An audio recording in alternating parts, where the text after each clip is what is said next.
বেচারা কুকুরটি কিছুক্ষণ ছাদের নিচে আশ্রয় নিয়েছিল, কিন্তু এক লোক নির্মমভাবে তাকে তাড়িয়ে দেয়। রাস্তার কুকুরটিকে ভেতরে ঢুকতে বাধা দেওয়ার জন্য লোকটি সজোরে উঠানের দরজা বন্ধ করে দেয়। বাইরে কুকুরটির লুকানোর কোনো জায়গা ছিল না, তাই সে ডাস্টবিনের কাছে থাকা ছোট ঝোপঝাড়ের মধ্যে গুটিসুটি মেরে বসে থাকে। ওই মুহূর্তে তার একটাই আশা ছিল যে কেউ হয়তো তাকে একটু খাবার দেবে, যাতে তার খালি পেটে কিছু পড়ে। অনেক কষ্টে কুকুরটি পরের দিন সকাল পর্যন্ত বেঁচেছিল। শীতে কাঁপতে কাঁপতে কুকুরটি আবার চুপি চুপি উঠানে ঢুকে পড়ে এবং দরজার কাছে গিয়ে শুয়ে থাকে। এরপর কুকুরটি যখন খুব ক্ষুধার্ত, তখন লোকটি তার বেঁচে যাওয়া খাবার ডাস্টবিনে ফেলে দেয়। কুকুরটি ভাবল লোকটি হয়তো তার প্রতি দয়া করেছে, তাই সে সাথে সাথে গিয়ে সেই খাবার খেয়ে নিল। এভাবেই তার প্রাণ বাঁচল। এই সামান্য দয়ার জন্য কুকুরটি সব জায়গায় লোকটির পিছু নিতে শুরু করল। লোকটি বুঝতে পারছিল না যে কুকুরটি কেন তাকে এভাবে বিরক্ত করছে। হঠাৎ যন্ত্রণায় আর্তনাদ করে কুকুরটি মাটিতে লুটিয়ে পড়ল এবং তার পেছনের পা দুটো মারাত্মকভাবে জখম হল।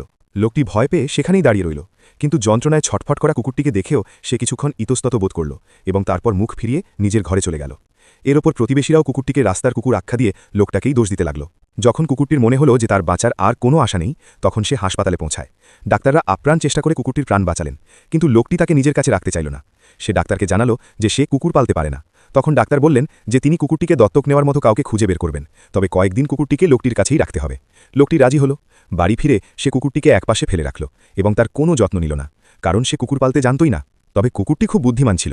সে লোকটিকে বিরক্ত করল না, বরং টেবিলে রাখা রাতের খাবার সে নিজেই খেয়ে পেট ভরিয়ে নিল। রাতে ঘুমানোর সময় কুকুরটি সোফায় বসে ঘেউ ঘেউ করতে শুরু করল। প্রতিবেশীরা শুনতে পাবে এই ভয়ে লোকটি কুকুরটির মুখ চেপে ধরে তাকে চুপ করালো, কিন্তু লোকটি সরে গেলেই কুকুরটি আবার ডাকতে শুরু করত। সারা রাত এমন চলল এবং লোকটি খুব ক্লান্ত হয়ে পড়ল।